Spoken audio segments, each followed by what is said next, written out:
la ley anterior, del Decreto Supremo 083 y 084. Vale la pena recordar que esas normas estableció que los contratos sobre bienes similares o bienes o servicios culminan con la conformidad de recepción de la última prestación pactada, y los contratos de ejecución o consultoría de obras culminan con la liquidación, tema que ya había señalado. Esto derivó de manera sustancial con la nueva ley, o se notificó de manera sustancial con la nueva ley que establece que el contrato concluye con la conformidad y el pago.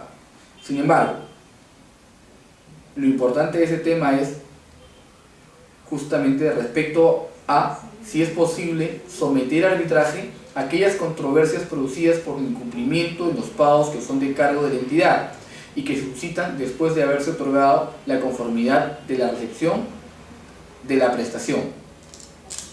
Para ello es importante señalar que la opinión, de manera acertada, señala que las controversias derivadas del contrato, incluso las relativas a vicios ocultos, que justamente es el punto de quiebre más importante, porque formalmente el contrato acaba, se pagó y de repente se puede suscitar un tema de vicios ocultos. Recordemos que para bienes y servicios es hasta un año después de la conformidad y para obras es hasta 7 años, pues son situaciones que no me puedo percatar en un primer momento.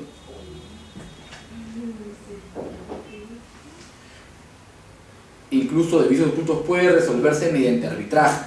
Sin embargo, cuando señala que los artículos 234 y 270 del reglamento permiten que toda reclamación o controversia derivada del contrato sea sometida a conciliación y arbitraje, aun cuando yo sea emitida la conformidad o aprobada o consentida la liquidación de obra y por tanto culminando el contrato de acuerdo con el artículo 204 del reglamento. Aquí sí entiendo que se incurre un exceso peligroso, pues estaría dejando en letra muerta la caducidad establecida por la norma, cuando lo que debe hacer es simplemente una lectura integral del propio artículo 2 y 3, específicamente lo señalado en su segundo párrafo. Es decir, fíjense los límites que establece la misma normativa para poder presentar o no un recurso o una solicitud de arbitraje.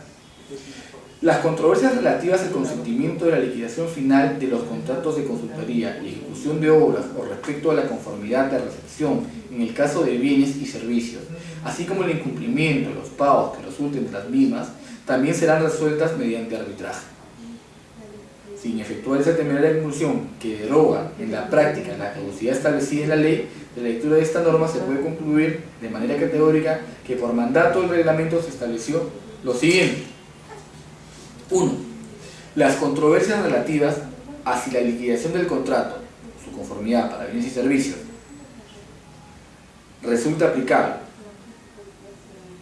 es decir, quedó consentida o no, se resolverá mediante arbitraje. Volvamos. Las controversias relativas a si la liquidación del contrato quedó consentida o no, se resolverá mediante arbitraje.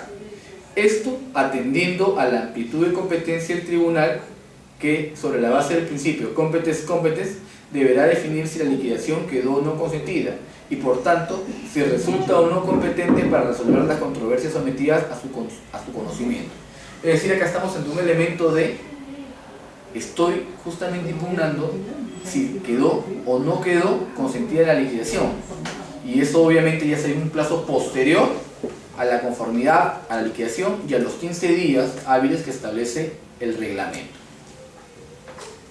Ahora bien, el incumplimiento de pago a cargo de la entidad o del propio contratista, que es lo menos usual, que resulten de la liquidación del contrato o en su caso de la conformidad de recepción, aunque se sitúan especialmente más allá del fin del contrato, serán susceptibles de arbitraje. Repito, el incumplimiento de pagos que resulten de la liquidación del contrato o en su caso de la conformidad de recepción, aunque se sitúen especialmente más allá del fin del contrato, es decir, ya concluyó, serán susceptibles a arbitraje. Por suerte, y reitero, esto se corrigió con la nueva normativa, que tiene concluido el contrato no con la conformidad y con el pago. Es decir, estamos viendo acá situaciones específicas, justamente dentro de los alcances de la arbitrabilidad, vinculados ahora al tema de la caducidad. ¿Hasta cuánto o hasta cuándo puedo solicitar un arbitraje? Este tema también fue materia de la exposición, creo que fue la del primer día. Muchas personas, muchos funcionarios, muchos procuradores establecen, primero que nada, que no es válido solicitar un arbitraje cuando el plazo ya venció, según el reglamento. Y el problema es cuando plantean esta solicitud ante el ente encargado de designar los árbitros de manera residual, es decir, ante el OCE. Fíjense la diferencia. Estamos en una situación justamente en materia arbitrable, qué es arbitrable y qué no es arbitrable. Si las partes han pactado un centro, en tal caso, y una de las partes acude, no obstante que se haya vencido el plazo establecido en el reglamento, pues el centro base va a designar. Pero ¿y qué pasa cuando es el ente rector?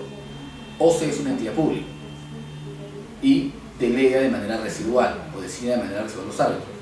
Algunas entidades, tal como les comenté, lo que están haciendo es bombardear a OCE con recursos con relación a la designación de árbitros. Me pasó en una oportunidad, indicando, señores, el contratista está solicitando el arbitraje, no obstante que ya venció el plazo. Al haber vencido, haber caducado, OCE, tú ya no eres competente para designar árbitro.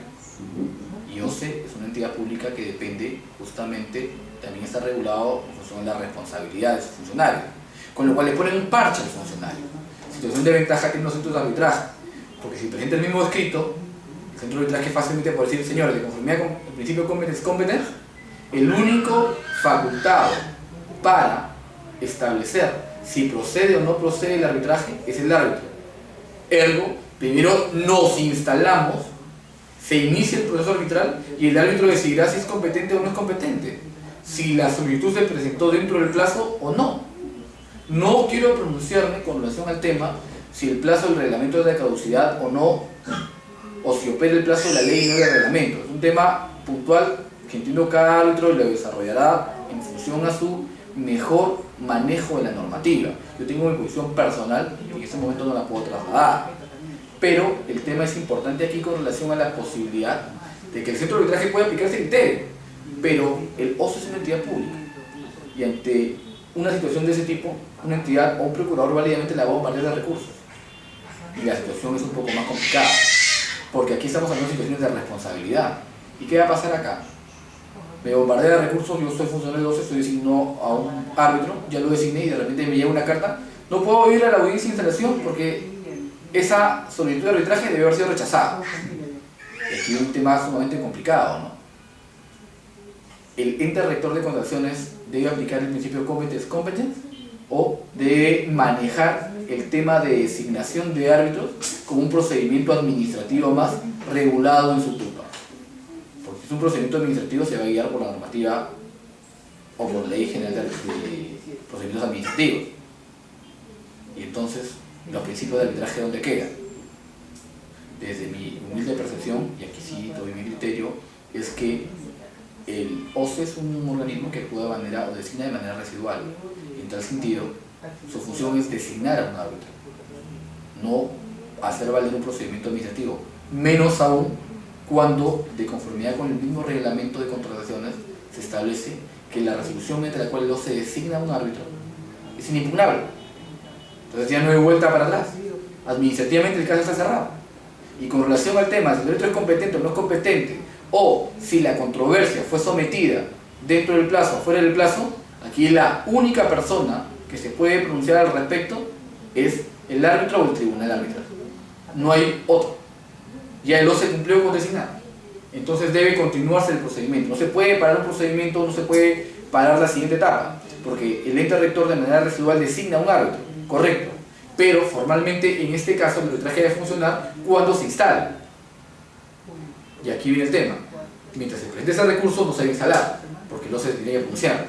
Y se perjudicó todo el criterio establecido por la normativa de que se trabaje no con un procedimiento administrativo, sino justamente con un medio alternativo de solución de controversia, que es el arbitraje, que resulta mucho más viable. Bien, hemos planteado situaciones sumamente precisas con relación a arbitrabilidad. Repito las situaciones ya señaladas. No es arbitrable situaciones de índole penal, de ninguna manera. Tampoco es arbitrable situaciones de carácter familiar. No por nada hay jueces especializados en familia. Tampoco es arbitrable en la materia laboral en cuanto a los derechos indisponibles. Formalmente el resto me queda como una situación arbitrable. Tendría que ver que no afecte normativa específica. Normativa específica, por ejemplo, lo hemos señalado, la Ley del Sistema Nacional de Control, que establece que los adicionales que superen el 15% en obras no son arbitrables. No obstante, el tema del pago es otra cosa, pero vemos puntualmente qué cosa es arbitrable y qué cosa no es arbitrable. Entonces tenemos una situación sumamente interesante. El arbitraje no es la panacea, no es la solución mágica para todos los conflictos. Mi experiencia profesional me ha enseñado que hay situaciones que se arreglan mejor vía negociación. Hoy en la mañana estuve en una situación un poco difícil, una entidad mandó unas cartas incómodas con relación a un tema de un siniestro y pudimos ir, acercarnos, hablar y encontrar la solución dentro del aspecto contractual. Más fácil hubiera sido mandar un escrito para hacer el tablero y esperarlos en el arbitraje. Aquí se aplicó más el criterio de negociación. Nos acercamos, arreglamos el problema, conversamos, tiro de afloja, pero encontramos una solución al problema. Ahora, más fácil, entiendo que los abogados hubiera sido presentar escritos, no nos ponemos de acuerdo, no vamos a arbitraje. Pero la negociación siempre está ahí. Otros conflictos tendrán que resolverse en materia de conciliación. Como ya señalé, ¿no? El tema del conflicto que tengo con esa entidad, que me la está haciendo larga y me sigue observando, porque es una orden de servicio derivada de una contratación directa. Va a ser sumamente difícil que llegue un arbitraje. Por el monto, ya lo hemos hablado en otra oportunidad, me puede salir más cara la lavada que la camisa. Entiendo que sería el escenario ideal para una conciliación. Pero hay situaciones que, repito, sí requieren necesariamente del apoyo de los árbitros.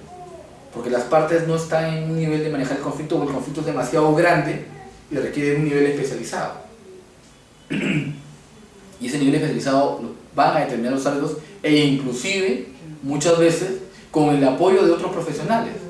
Antes de ayer almorzaba con un amigo con el que estamos llevando un arbitraje y conversamos la posibilidad de ver el tema con un perito que nos delimite puntualmente algunas situaciones. ¿Por qué? Porque hay situaciones que realmente lo ameritan.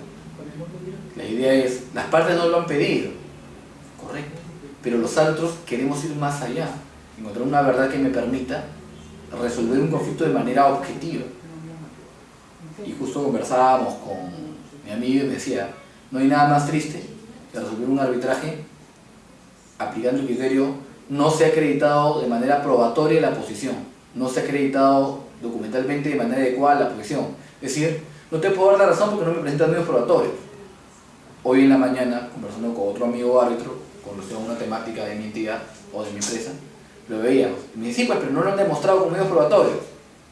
Y el tema es, ¿hasta cuándo o hasta cuánto puede ir avanzando un árbitro para poder resolver un conflicto con los elementos adecuados?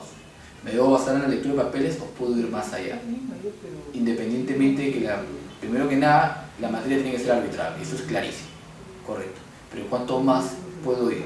¿Cuánto más valor agregado puedo darle a mi trabajo? O simplemente mover y decir, no se probó, que es el caso usual cuando la demanda arbitral viene con un agregado de indemnización. Porque los abogados de la vieja escuela, pues, el que pide poco es un loco y piden un montón de indemnización. Tengo contratos de 100.000 o 200.000 dólares, pero indemnizaciones de 500.000 a $1.000.000. No hay proporcionalidad y obviamente menos va a haber la posibilidad de acreditar de manera documental una probanza adecuada con relación al daño realmente sufrido.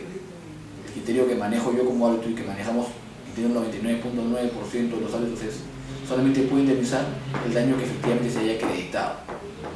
Con lo cual, resumiendo el tema, es el arbitraje es muy bueno para resolver conflictos, pero tengo que saber específicamente en qué conflicto estoy. Ahora, la ley de contrataciones específicamente establece que los conflictos se resuelven mediante arbitraje cuando no se pactó conciliación, pero en la materia de conciliación establece un tope de 100.000 soles. Más allá de ello, tengo que ir a un arbitraje. En tal sentido, estamos viendo que en materia de arbitrabilidad se van a dar muchas situaciones. Las delimitaciones están específicamente señaladas en norma. Ergo, el resto puedo llevar a arbitraje y aquello que no me quede claro, tengo la ventaja del principio competence convenience. Muchas gracias.